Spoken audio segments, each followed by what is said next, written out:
ఎప్పుడైనా ఒక దేవాలయంలో భక్తులు విగ్రహాన్ని కాదు నుదుటినే స్పర్శిస్తున్న దృశ్యం చూశారా?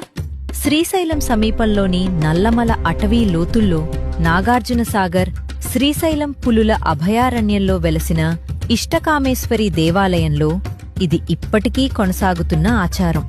ఈ ఆలయానికి ఖచ్చితమైన శాసన ఆధారాలు లేవు, కాని మౌఖిక విశ్వాస పరంపర దీన్ని నిలబెట్టింది. ఇక్కడ విశిష్ట ఆచారం అమ్మవారి విగ్రహం నుదుటిని మృదువుగా స్పర్శించడం. హిందూ ఆధ్యాత్మిక భావజాలంలో నుదుటి ప్రాంతం సంకల్పానికి ప్రతీకగా భావించబడుతుంది.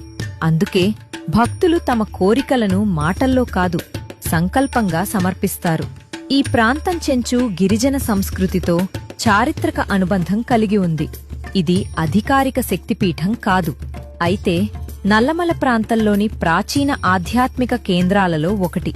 అడవి నిశ్శబ్దంలో నిల్చిన ఈ గుహా దేవాలయం అద్భుతాల కథ కాదు, మనసు మరియు విశ్వాసం కలిసే స్థలం.